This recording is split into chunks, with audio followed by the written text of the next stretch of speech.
ಒಂದು ದಿನ ಅದು ಸುಮಾರು ರಾತ್ರಿ 9 ಗಂಟೆ ಸಡನ್ನಾಗಿ ಒಂದು ಮನೆಯಲ್ಲಿ ಬೆಂಕಿ ಹೊತ್ಕೊಳ್ಳುತ್ತೆ. ಬೆಂಕಿಯಿಂದ ಹೊಗೆ ಬರೋದಕ್ಕೆ ಶುರು ಆಗುತ್ತೆ.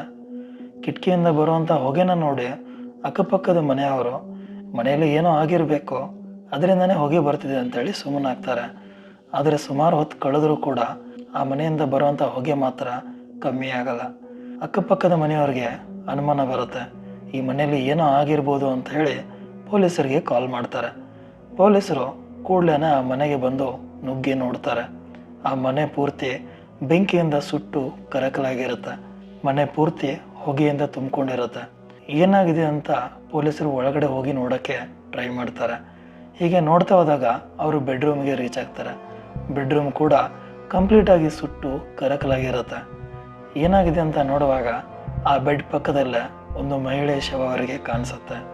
ಆ ಮಹಿಳೆಯ ಹೆಸರೇ ಶರ್ಮಿಳಾ. ಯಾರು ಹಾಗಿದ್ರೆ ಈ ಶರ್ಮಿಳಾ? ಆ ಮನೇಲಿ ಏನು ನಡೀತೋ ಅದೆಲ್ಲವನ್ನು ಈ ವಿಡಿಯೋದಲ್ಲಿ ಹೇಳ್ತೇನೆ. ವಿಡಿಯೋನ ಸ್ಕಿಪ್ ಮಾಡಿದೆ ನೋಡಿ.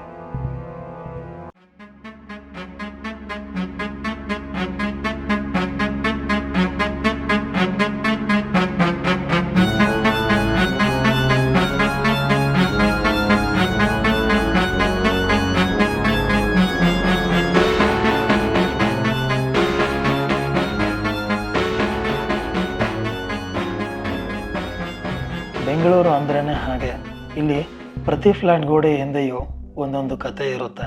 ರಾಮಮೂರ್ತಿ ನಗರದ ಸುಬ್ರಹ್ಮಣ್ಯ ಲೇಔಟ್ನ ಅಪಾರ್ಟ್ಮೆಂಟ್ ಕೂಡ ಅದಕ್ಕೆ ಹೊರತಾಗಿರಲಿಲ್ಲ. ಅಲ್ಲಿನ ಸೆಕೆಂಡ್ ಫ್ಲೋರ್ ಫ್ಲ್ಯಾಟ್ನಲ್ಲಿ ವಾಸವಿದ್ದಂಥವಳು ಶರ್ಮಿಳಾ ಡಿ.ಕೆ. 34 ವರ್ಷದ ಶರ್ಮಿಳಾ ಮಂಗಳೂರಿನವಳು. ಅವಳು ಸಾಕಷ್ಟು ಕನಸನ್ನು ಹೊತ್ಕೊಂಡು ಜೀವನದಲ್ಲಿ ಏನೋ ಒಂದು ಸಾಧನೆ ಮಾಡಬೇಕು ಅಂತ ಹೇಳಿ ಬೆಂಗಳೂರಿಗೆ ಬಂದಿರ್ತಾಳೆ. ಎಕ್ಸೆಂಚರ್ ಕಂಪನಿಯಲ್ಲಿ ಸಾಫ್ಟ್ವೇರ್ ಇಂಜಿನಿಯರ್ ಆಗಿ ಕೆಲಸ ಮಾಡ್ತಾ ತನ್ನ ಬದುಕನ್ನು ತಾನೇ ರೂಪಿಸಿಕೊಂಡಂಥ ಒಬ್ಬ ಧೀಮಂತ ಮಹಿಳೆ. ಶರ್ಮಿಳಾ ಅವರ ದಿನಚರಿ ಬೆಳಗ್ಗೆ ಲಾಗಿನ್ ಮಾಡೋದರಿಂದ ಹಿಡಿದು ಸಂಜೆ ತಡವಾಗಿ ಲಾಗೌಟ್ ಮಾಡೋವರೆಗೂ ಇರುತ್ತೆ. ಒಬ್ಬಂಟಿಯಾಗಿದ್ದರೂ ಅವರು ಎಂದೂ ಭಯಪಟ್ಟವರಲ್ಲ. ಆ ಅಪಾರ್ಟ್ಮೆಂಟ್ ಅವರಿಗೆ ಸುರಕ್ಷಿತ ತಾಣವಾಗಿತ್ತು. ಆದರೆ ಅವರಿಗೆ ಗೊತ್ತಿರಲಿಲ್ಲ, ಅವರು ಸುರಕ್ಷಿತ ಅಂತ ಅಂದ್ಕೊಂಡಿರೋ ಅಪಾರ್ಟ್ಮೆಂಟೇ ಅವರ ಮೃತ್ಯುಕೂಪಕ್ಕೆ ದಾರಿ ಮಾಡಿಕೊಡುತ್ತೆ ಅಂತ. ಪಕ್ಕದ ಮನೆಯಲ್ಲೇ ವಾಸವಿದ್ದವನು 18 ವರ್ಷದ ಕರ್ನಲ್ ಕುರೈ. ಸೆಕೆಂಡ್ PUC ಓದ್ತಾ ಇದ್ದಂಥ ಹುಡುಗ ಈತ ಕೂಡ ಶಾಲೆಯಲ್ಲಿ ಪ್ರತಿಭಾವಂತ ಹುಡುಗ. SSLCಯಲ್ಲಿ 97% ಮಾಡಿರ್ತಾನೆ. SSLC ಮುಗಿಸಿ ಸೈನ್ಸಲ್ಲಿ ಸೆಕೆಂಡ್ PUC ಓದ್ತಾ ಇರ್ತಾನೆ. ನೋಡಲು ಮುಗ್ಧನಂತೆ ಶಾಂತವಾಗಿ ಕಾಣ್ತಿದ್ದಂಥ ಈ ಹುಡುಗನ ತಲೆಯಲ್ಲಿ ಎಂಥ ವಿಕೃತ ಆಲೋಚನೆಗಳು ಓಡ್ತಾ ಇದ್ವು ಅನ್ನೋದು ಅವನ ಹೆತ್ತವ್ರಿಗೂ ಕೂಡ ತಿಳಿದಿರಲಿಲ್ಲ. ಶರ್ಮಿಳಾ ಅವರು ಕೆಲಸ ಮುಗಿಸಿ ಬರೋದನ್ನು, ಹೊರಗೆ ಹೋಗೋದನ್ನು ಆತ ಗಮನಿಸ್ತಿದ್ದ. ಅವನ ವಿಕೃತ ಮನಸ್ಸಿಗೆ ಆ ಒಂಟಿ ಹೆಣ್ಣು ಮಗಳು ಒಂದು ಸುಲಭದ ಗುರಿ ಅಂತ ಕಂಡಿದ್ದರು. ಅದು ಜನವರಿ 3, 2026 ರಾತ್ರಿ 9 ಗಂಟೆ ಸಮಯ. ಇಡೀ ಬೆಂಗಳೂರು ಇನ್ನೂ ಹೊಸ ವರ್ಷದ ಸಂಭ್ರಮದ ಅಮಲಿನಲ್ಲಿತ್ತು. ಆದರೆ ಶರ್ಮಿಳಾ ಅವರು ತಮ್ಮ ಆಫೀಸ್ ಕೆಲಸನ ಮುಗಿಸಿ ಮನೆಗೆ ಬಂದು ಕಿಚನಲ್ಲಿ ಹಾಲನ್ನು ಕಾಯಿಸ್ತಾ ಇರ್ತಾರೆ. ಹೊರಗಡೆ ಮೈ ಕೊರೆಯುವ ಚಳಿ, ಮನೆಯೊಳಗೆ ನಿಶ್ಶಬ್ದ. ಅದೇ ಸಮಯದಲ್ಲೇ ಕರ್ನಲ್ ತನ್ನ ಪ್ಲ್ಯಾನನ್ನು ರೆಡಿ ಮಾಡಿಕೊಂಡಿದ್ದ. ಶರ್ಮಿಳಾ ಅವರ ಮನೆಯ ಕಿಟಕಿ ಸ್ವಲ್ಪ ಸಡಿಲವಾಗಿರುವುದನ್ನು ಆತ ಗಮನಿಸಿದ್ದ. ತನ್ನ ಫ್ಲ್ಯಾಟ್ನಿಂದ ಹೊರಬಂದವನ ಕತ್ತಲಲ್ಲಿ ಮೆಲ್ಲನ ಶರ್ಮಿಳಾ ಅವರ ಫ್ಲ್ಯಾಟ್ನ ಕಿಟಕಿಯ ಬಳಿ ಬರ್ತಾನೆ.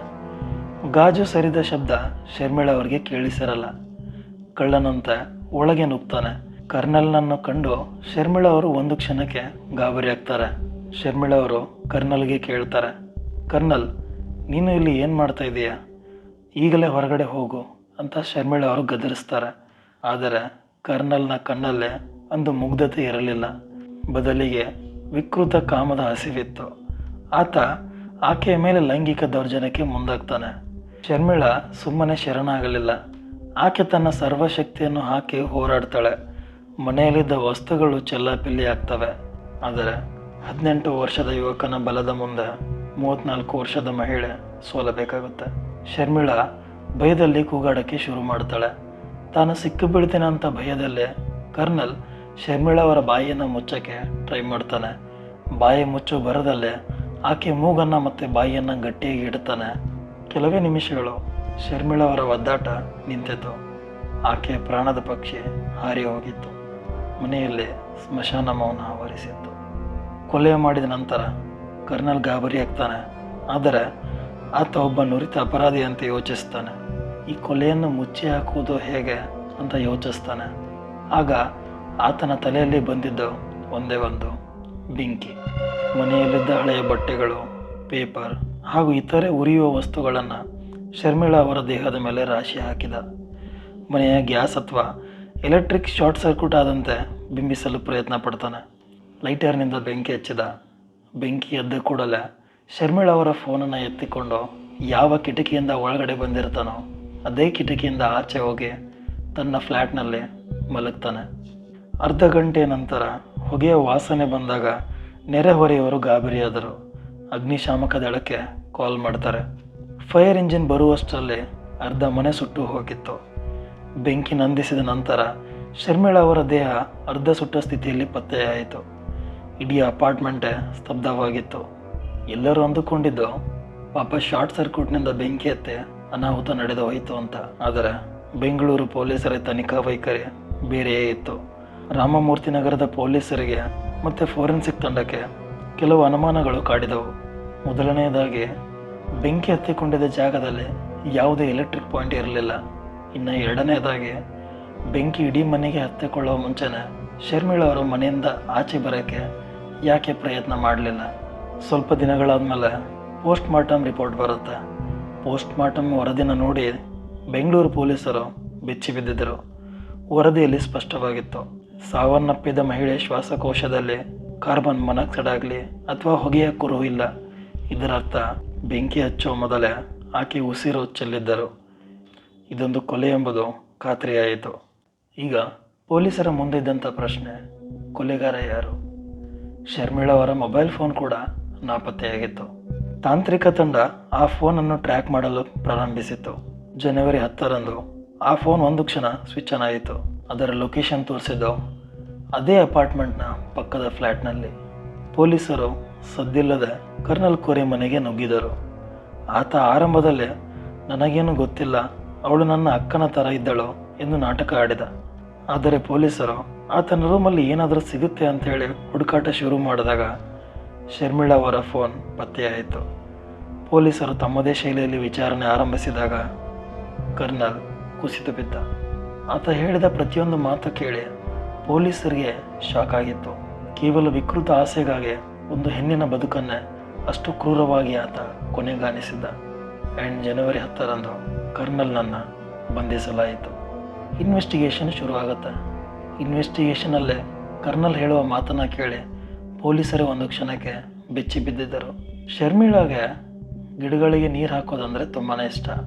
ಟೆರೆಸ್ ಮೇಲೆ ಇರುವಂಥ ಗಿಡಗಳಿಗೆ ನೀರು ಹಾಕೋಕ್ಕೆ ಅಂತ ಶರ್ಮಿಳಾ ಆವಾಗವಾಗ ಟೆರೆಸ್ ಮೇಲೆ ಹೋಗ್ತಾ ಇರ್ತಾಳೆ. ಅದೇ ಸಮಯದಲ್ಲಿ ಪಕ್ಕದ ಫ್ಲ್ಯಾಟ್ನಲ್ಲೇ ಇದ್ದಂಥ ಕರ್ನಲ್ ಕೂಡ ಟೆರೆಸ್ ಮೇಲೆ ಓಡಾಡ್ತಾ ಇದ್ದ.